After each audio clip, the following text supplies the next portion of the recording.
오늘 저희들에게 주시는 하나님의 말씀은 사도행전 13장 1절로부터 5절까지 말씀입니다.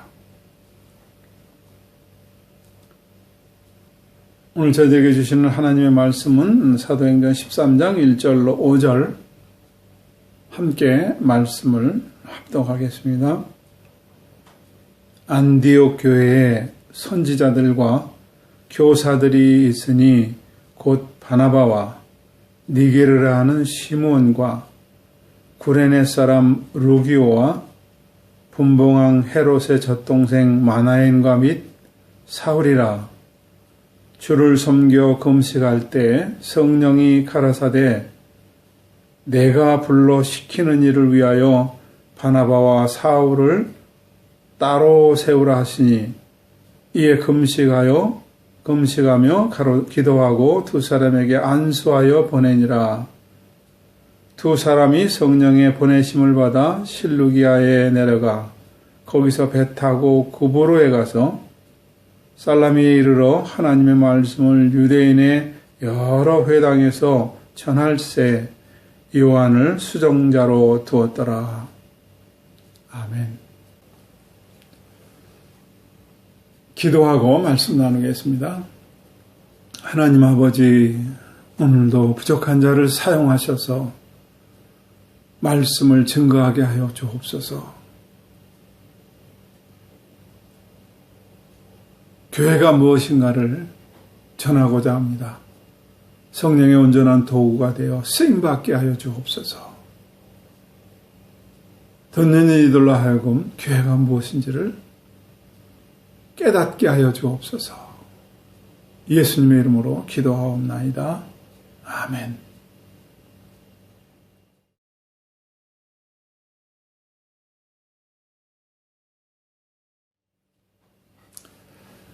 우리는 지금 교회에 대한 말씀을 계속 나누고 있습니다.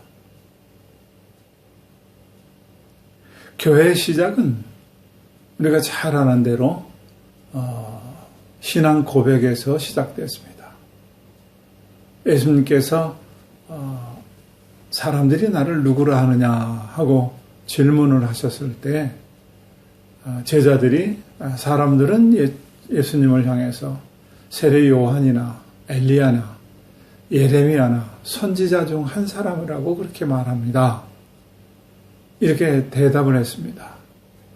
예수님은 그 대답에 흡족하지 않으시고 그럼 너희들은 나를 누구라 하느냐 하고 되질문을 하셨습니다.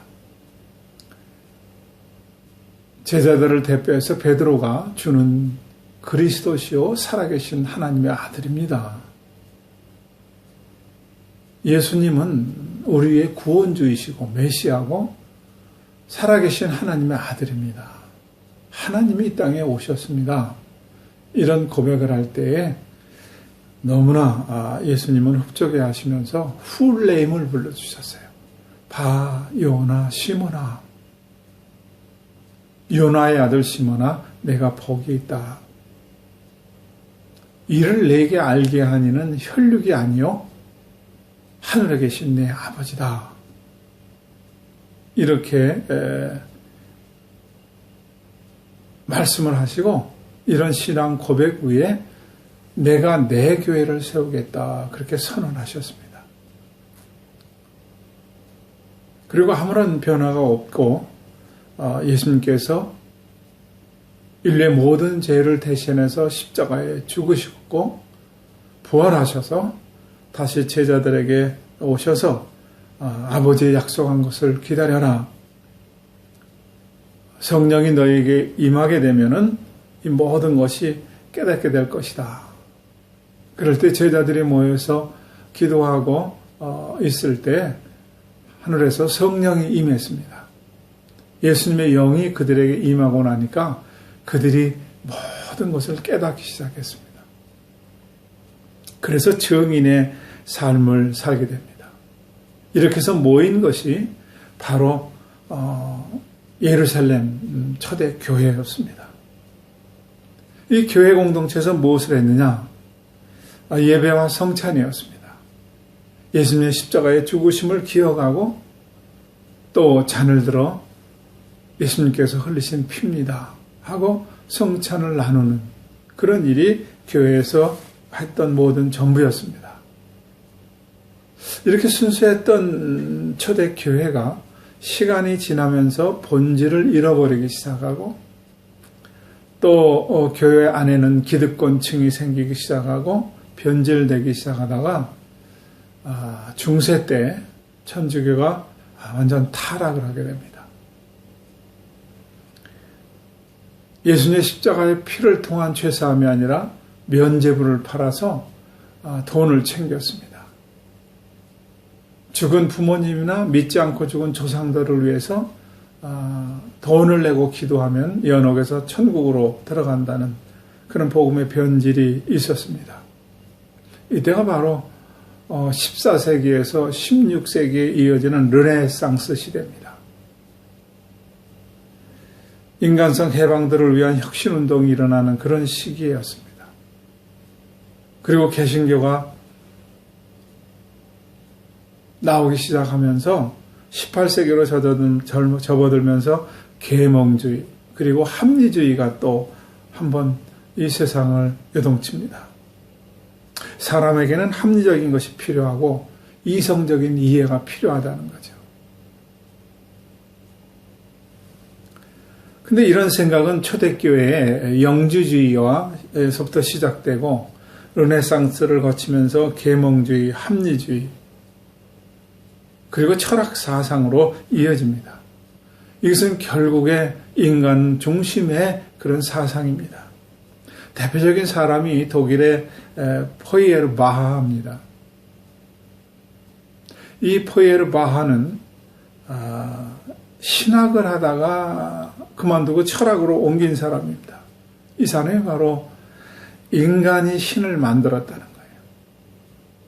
사람이 신을 만들어냈다는 거예요. 그의 책 신은 인간의 창조물이다.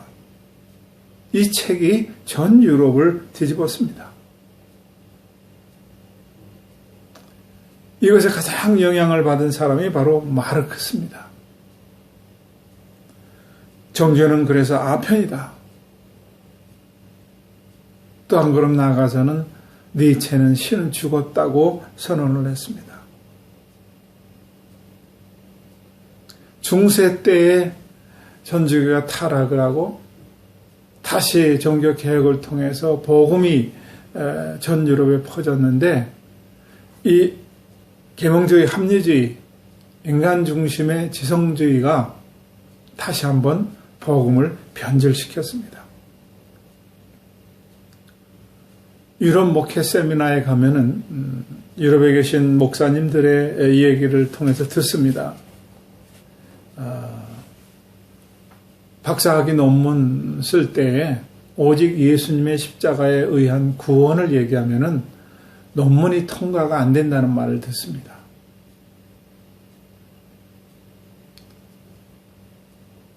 십자가를 통한 구원 외에도 구원이 있다라고 적으라는 것입니다. 그러던 것이 지금은 이제 종교 다원화가 됐고 종교 통합을 하면서 다른 종교에도 구원이 있다고 하자.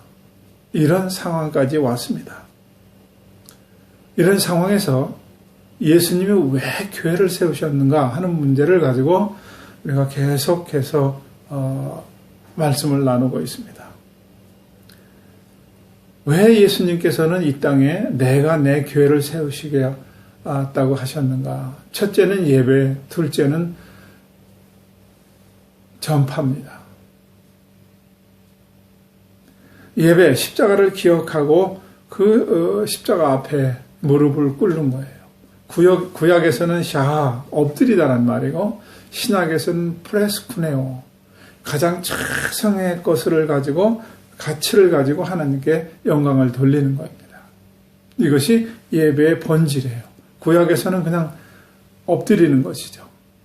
신약에서는 최상의 가치를 가지고 그 하나님께 영광을 돌리는 거예요.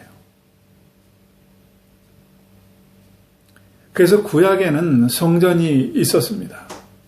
성전에 가서 모두 엎드려 절했습니다. 우리가 살고 있는 이 무슬림 지역과 비슷했습니다.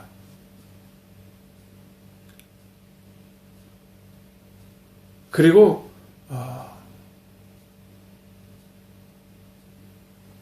기독교가 아닌 다른 종교 사람들은 많은 신전을 세워서 거기서 절을 했습니다. 많은 신의 이름을 가지고 절을 하는데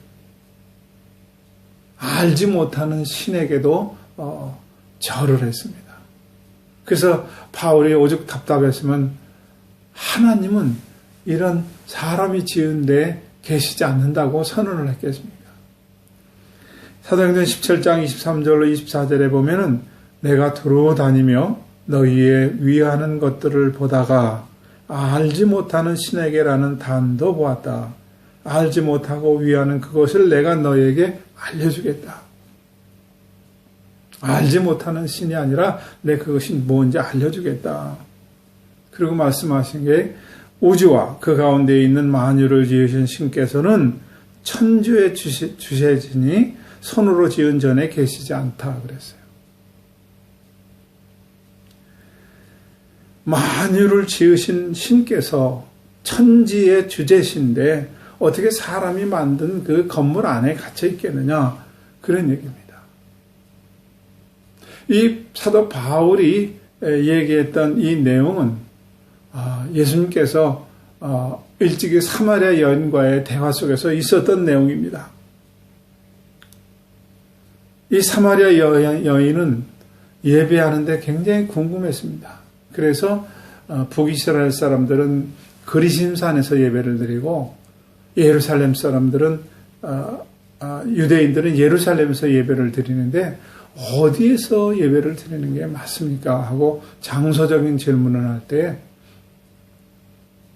예수님께서는 여기도 저기도 아니다. 너희들이 예배할 때가 올 텐데 거기 있대라. 그리고 하나님은 영이시니 예배하는 자가 영과 진리로 예배하라. 이렇게 예배할 때 예배하는 자들을 하나님이 찾으신다고 했어요. 하나님은 영이십니다. 손으로 지은 건물 안에만 있지 않습니다. 요즘도 아직도 교회를 성전하는 사람들이 있는데 이건 유대교입니다. 대단히 잘못된 것입니다. 하나님은 영이십니다. 예배하는 자는 영과 진리로 예배해야 됩니다. 어떻게 하는 것이 영과 진리로 예배하는 겁니까? 로마서 12장 1절에는 내 몸을 산 제사로 드려라. 이것이 너희가 드릴 영적 예배니라 그랬어요. 이게 무슨 말입니까? 우리 몸이 있는 곳, 우리 몸은 하나님의 성전입니다. 성령이 내 안에 내주하십니다. 그래서 이 몸이 있는 곳 어디에나 우리는 그곳이 바로 성전이 되는 것입니다.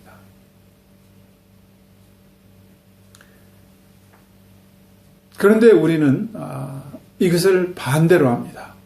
세상에서 6일간 살다가 주일날 교회에 와서 예배를 드리고 그것으로 다 했다고 생각을 합니다. 그래서 6일날 세상의 삶은 엉터리로 삽니다. 교회 와서 헌금을 내고 신을 부르고 그리고 내가 원하는 것들을 구하고 돌아가는 것을 예배라고 생각합니다. 복을 빌고 자기 소원 성취를 하고 세상에서 어떤 번영을 추구하는 것, 이것을 예배라고 생각하는데 대단히 잘못된 겁니다. 잘못된 예배입니다. 이런 예배를 하나님이 받지를 않으십니다. 참된 예배는 디아스포라가 되는 것입니다. 세상에 나가서 6일 동안 사는 것입니다. 그리스도인으로서의 삶을 사는 것입니다. 그렇게 산 삶을 주일날 가지고 나와서 하느님 앞에 영광으로 올리는 것입니다. 이것이 예배인 것입니다. 그리고 주님이 교회를 세우신 두 번째 목적은 전도입니다. 교회는 하나님께 예배드리기 위해서 세워졌고 교회는 세상에서 복음을 전파하기 위해서 세워졌습니다. 그 시작이 오늘 이제 안디옥 교회입니다. 예루살렘 교회는 베드로와 12 제자로 이루어져서 사도행전 1장에서 12장까지 이렇게 쭉 왔습니다. 거의가 유대인을 중심으로 해서 예배가 드려졌고 모임이 있었습니다.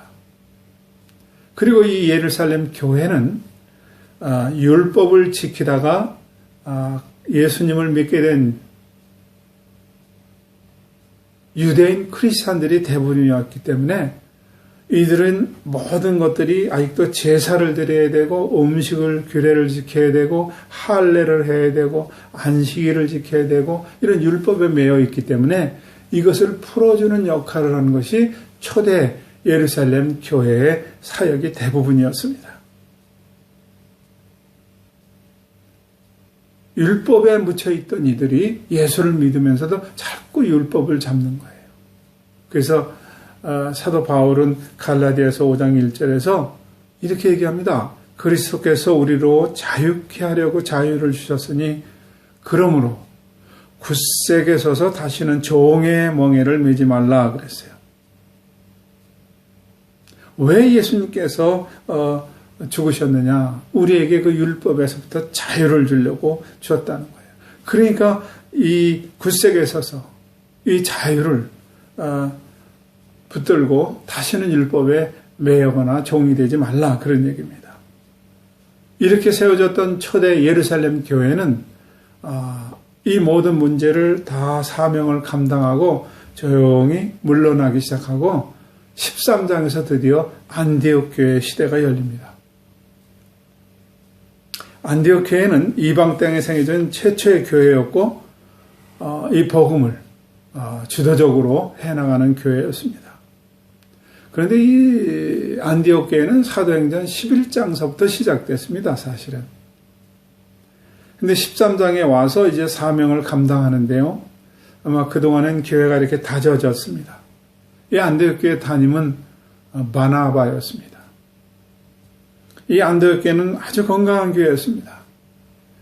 안디옥 교회가 건강한 것은 아마 바나바가 담임 목사였기 때문에 그렇지 않을까 생각을 해요. 그리고 좋은 동역자들이 바나바 주변에 있었습니다. 바나바는 그럼 누구인가? 사람 좋고 아마 세계적인 선교의 안목을 가지고 있었던 것 같아요. 사도행전 11장 24절로 26절에 이 바나바와 바나바에 대한 그런 내용이 잘 나왔습니다.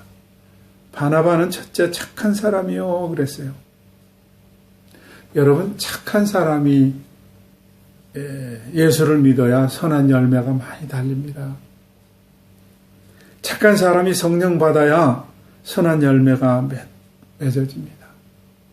여러분 못된 사람이 은혜 받고 성령 충만하면은요 믿음도 주지만 상처도 줍니다. 못된 사람이 은혜 받고 성령 충만하면 주변이 참 힘듭니다. 그런데 이 바나바는 착한 사람이요. 24절에 사도행전 11장 24절에 보니까 바나바는 착한 사람이요. 성령과 믿음이 충만한 자라. 이에 큰 무리가 죽게 더하더라 그랬어요. 착한 사람이 성령이 충만하니까 많은 사람들이 주변에 모였습니다. 그런데 25절에 바나바가 사울을 찾으러 다소로 가서 왜 사울은 다메섹 도상에서 예수님을 만나는 체험을 하고 자기 고향 다소로 가 있습니까? 아무도 안 믿어주는 거예요. 그럴 거 아니겠습니까? 어제까지 예수 믿는 사람들을 잡아들이고 핍박하던 사람이 갑자기 예수를 믿는다면 누가 그걸 믿겠습니까? 안 믿었죠. 그런데 바나바는 안디옥 교회를 담임하면서 세계적인 안목이 있었던 것 같아요. 사울을 찾으러 다소로 가서 26절에 만남에 안디옥에 데리고 와서 둘이 교회에 1년간 모여 있어 큰 무리를 가르쳤고 제자들이 안독에서 비로소 그리스도인이라 일컬음을 받게 되었더라. 아무도 안 믿어주는 사울을 데리고 와서 안디옥에서 1년 동안 가리키기 시작했습니다. 그래서 그 공동체를 향해서 저들은 그리스도의 사람들이다, 그리스도인이다, 이렇게 별명을 얻게 됐습니다. 바나바는 착한 사람이고 성령이 충만하고 사람이 주변에 모였습니다. 뿐만 아니라 사람을 볼 줄 알았습니다. 모인 사람을 잘 가르쳤고 바울과 함께 동역을 하게 됩니다. 오늘 본문에는 안디옥 교회에 대해서 리더들을 소개합니다. 안디옥 교회 1절, 13장 1절에 보니까 바나바, 이 사람은 유력 가문 출신의 정통파 유대인입니다. 아까 말씀드린 대로 착하게 성령이 충만한 사람, 그리고 리게르라 하는 시몬, 아마 흑인 노예 출신으로 알려져 있습니다. 또 루기오, 이 무명의 이방인인데 로마 문화권에서 살던 사람입니다. 또 분봉왕 헤롯의 젖동생 마나엔, 왕족과 젖을 나눌 수 있는 아주 유력자입니다. 그러니까 같이 젖을 먹은 유모가 같은 사람, 권력층에 있는 사람입니다. 그리고 및 바울이라 그랬어요. 왜 바나바, 리게르라는 시몬, 루기오, 흑인 노예 출신도 있고 다 이름을 쭉 하는데 바울은 거기에 이름을 넣지 않고 및 바울이라 그랬을까요? 이 바울은 아직 검증이 안 됐어요. 그냥 있어도 그만, 없어도 그만인 사람입니다. 저 사람 믿는 사람 맞아? 이런 상태였습니다. 그래서 리더들을 얘기할 때 그냥 바울도 하나 슬쩍 집어넣었어요. 및 바울이라 그랬어요. 그런데 이렇게 다양한 사람들, 흑인 노예 출신, 로마권 출신, 또 예수를 핍박하던 바울, 이런 사람들을 바나바는 잘 양육하고 협력을 했습니다. 각각 다른 음을 내는 그런 악기들을 모아서 오케스트라 연주를 하는 지휘자처럼 그렇게 바나바는 훌륭하게 안디옥 교회를 다니했습니다. 아마 유능한 감독이 선수들을 잘 지휘해서 게임을 푸는 것 같은 그런 역할을 했습니다. 2절에 보니까 이 안디옥 교회는 주를 섬겨 금식할 때 금식하면서 주를 섬겼습니다. 여기 금식을 했다는 말은 간절히 금식하며 기도했다는 말입니다. 제가 젊었을 때는 참 금식 기도 많이 했어요. 뭐 무슨 급한 일이 있어서 금식하는 게 아니라 은혜 받고 어떤 은사 체험하려고 기도원에 가서 금식하고 그리고 기도했던 기억이 있습니다. 요즘은 잘 금식 안 하는 것 같아요. 주를 섬기고 금식하는데 바로 성령의 음성을 듣게 됩니다. 그 음성은 2절에 보니까 내가 불러 시키는 일, 이것이 선교예요. 교회가 선교가 뭐냐? 주님이 시키는 일을 하는 거예요. 교회가 선교가 뭐냐? 제국을 만드는 게 아닙니다. 교회가 선교사가 하는 일은 자기의 목적을 달성하는 것이 아닙니다.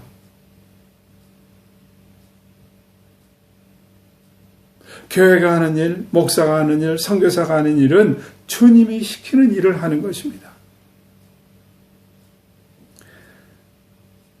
지금 왜 교회가 욕을 먹습니까? 교회가 자기 왕국을 만듭니다. 왜 선교사들이 많은 일을 함에도 불구하고 부정적인 평가를 받습니까? 선교지에 나가서 학교를 세우고 여행사를 만들고 사업체를 갖고 결국엔 자기 왕국을 만들기 때문에 많은 일을 함에도 부정적인 평가를 받는 거 아니겠습니까? 교회는, 선교사는 주님이 시키는 일을 하는 겁니다.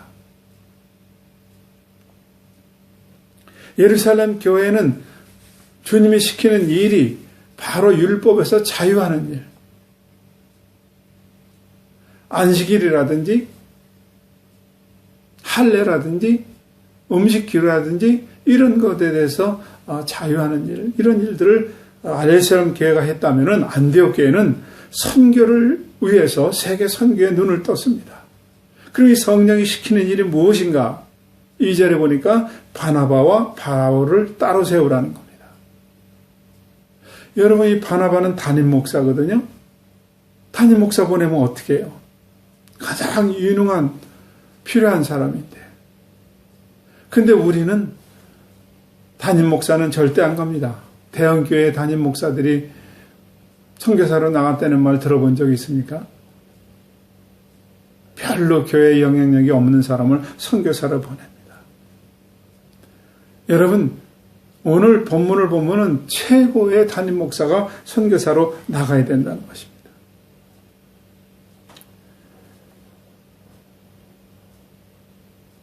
만약에 담임 목사를 대형교회에서 나가라, 선교사로 가라 그런다면은 담임 목사가 어떻게 생각하겠어요? 하나님 말씀을 잘못하셨거나 아니면 내가 잘못 들었거나 이런 생각하지 않겠습니까? 근데 오늘 안디옥교회는 성령의 음성이 바나바와 바울을 따로 세워서 선교 일로 보내라는 겁니다. 얼마 전에 말씀드린 것처럼 지구촌교회 이동원 목사님 다음 후에 담임이 됐던 진재용 목사님이 케냐 선교사로 나갔다는 얘기를 듣습니다. 그 좋은 자리, 모든 힘을, 영향력을 발동할 수 있는 그런 자리를 얻고 선교사로 나갔다는 그 얘기를 들을 때, 야, 이런 분이 아직 있구나, 그런 생각이 들었습니다. 이 음성을 듣고 3절에 이에 금식하며 기도하고 두 사람에게 안수하여 보내니라. 어떻게 교회를 섬기고 어떻게 선교를 하는가? 성령이 하라는 대로 하는 것입니다. 지시하는 대로 하는 것입니다. 여러분, 내 생각을 죽이면 성령께 순종하게 됩니다. 내 주장을 접게 되면 성령의 지시에 따를 수 있습니다. 여러분, 내 계획을 접으면 성령의 음성을 듣게 됩니다. 전도, 선교라고 하는 것은 가서 그 사람을 설득하는 게 아닙니다. 전도, 선교는 하나님이 예비한 사람을 만나는 것입니다. 저는 교회를 담임하는 목사로서, 선교사로서 되돌아보면은 모든 것이 하나님이 다 하셨음을 인정하며 그리고 회상합니다. 제가 아라인에서 한인교회를 하면서 아부다비에도 교회를 개척해서 예배를 드렸습니다. 아부다비에서 제가 첫 번째 세례를 준 사람들이 중국인 2명이었습니다. 원즈롱과 이한동 두 사람인데, 우리 교회에 나왔던 한 분이 중국 식당을 운영하시는 분인데, 그분이 일하는 일꾼 2명을 교회에 데리고 나왔는데, 때마침 대사관에 참사관으로 나오신 정 집사님이라고 하는 분이 중국어를 전공하신 분이 오셨어요. 그래서 제가 설교를 하면 맨 뒤에 앉아서 중국어로 통역 설교를 해 주셨습니다. 그래서 두 사람들이 은혜를 받고 저한테 세례 받고 그 중에 한 사람이 신앙을 했다는 얘기를 들었습니다. 누가 하셨습니까? 성령께서 예비한 사람을 제가 만난 것입니다. 전도와 선교는 하나님이 예비한 사람을 만나는 겁니다. 가서 설득하고 강요하는 게 아닙니다. 그 후에 인도 사람 2사람을 또 세례 주게 되는데, 우리 집사님 가정에 일하는 가정부였습니다. 그 집에 가서 성경 공부하는 내용을 주의 깊게 보고 또 묻고 하다가 결국에는 그와 결혼을 약속한 약혼자 2사람이 세례를 받게 됐습니다. 그리고 며칠 전에 말씀드렸던 캐나다 사람 로운이라고 하는 사람 세례를 주게 됐습니다. 그때도 이지연 권사님이 미국에서 왔습니다. 그리고 통역으로 가서 같이 복음을 통역해 줌으로 인해서 그가 모든 것을 이해하게 되고 그리고 세례를 받게 됐습니다. 전도 선교는 이렇게 사람들이 협력하는 것이고 그리고 하나님이 예비한 사람들을 만나는 것입니다. 제 사역에 되돌아보면은 다 그렇습니다. 안디옥 교회는 성령이 지시하는 대로 담임 목사를 파송하기로 결정합니다. 왜 담임 목사인 바나바가 나갑니까? 이는 착한 사람이고 사람을 이해하고 포용력이 있었습니다. 왜 따로 세웠습니까? 바울은 외국어에 능통했습니다. 선교사로 나가기에 아주 최적의 조건인 로마 시민권자였습니다. 그래서 성령께서는 두 사람을 불러서 따로 안수해서 보내라는 것입니다. 그래서 3절 안수하여 보내니라 그랬어요. 근데 이 3절, 4절에서 보냄에 대한 것이 뜻이 다릅니다. 3절의 보냄은 아폴리오, 이것은 면제시켜준다, 자유를 준다는 거예요. 다시 말하면 담임 목사 어떤 직무에서 자유를 주게 하기 위해서 보내라, 이런 얘기입니다. 그런데 4절에 성령의 보내심을 받아 보냄, 이 ekpemto는 선교를 위해서 보낸다는 거예요. 처음에 보낸다고 하는 그 보냄은 직무에서 자유를, 담임 목사에서 자유를 줘서 선교사로 나가게 하는 것이고 4절의 보냄은 바로 선교를 위해 보내는 것입니다. 여러분, 지구상의 모든 교회는 이 안디옥 교회를 벤치마킹 해야 됩니다. 예루살렘 교회를 벤치마킹 해야 됩니다. 자기의 맡은 역할을 하고 그리고 역할이 다 되면은 다른 교회다 이렇게 연결시켜지는 것입니다. 지구상의 모든 선교단체는 안디옥 교회를 벤치마킹 해야 됩니다. 성령의 지시하심에 따르는 것입니다. 여러분, 그리스도의 삶은 내가 하나님을 위해서 무엇을 했고 내가 하나님을 위해서 어떤 일을 했고 이런 게 아닙니다. 이건 종교입니다. 그리스도인의 삶은 하나님께서 우리를 위해서 하신 일로 채우는 것입니다. 하나님께서 나에게 행하신 일로 가득 채우는 것, 이것이 바로 은혜요, 기독교입니다. 교회가 무엇인가? 선교가 무엇인가? 또 말씀드립니다. 내가 불러 시키는 일을 하는 것, 성령께서 지시하는 것, 이것을 하는 것이 교회고 선교입니다. 선교는 가서 제국을 만드는 것, 군림하는 것이 아닙니다. 교회와 선교는 자기 목적을 달성하는 것, 교회와 선교는 자기의 왕국을 세우고 군림하는 것이 절대 아닙니다.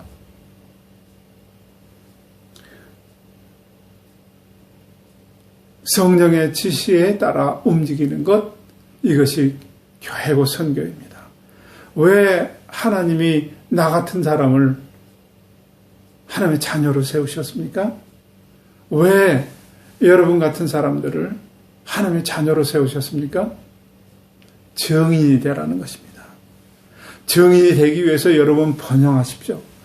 증인이 되기 위해서 잘 되십시오. 난 그렇게 잘 되기를 축원합니다. 그렇게 해서 주의 은혜가 여러분에게 임하였다면은 사마리아 여인처럼 물길로 나왔다 물동이를 버려두고 내가 메시아를 만났다고 동네 가서 소리를 지르는 것처럼 그렇게 사는 것입니다. 증거하는 것입니다. 작든 크든 주님이 쓰시는 사람 되기를 축원합니다.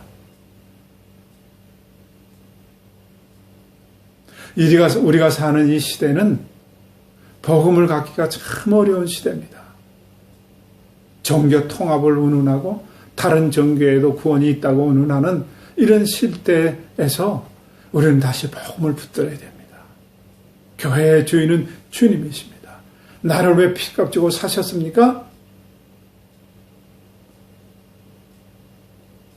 세상에 흩어져서 디아스포라가 돼서 증인을 살라고 하는 것입니다.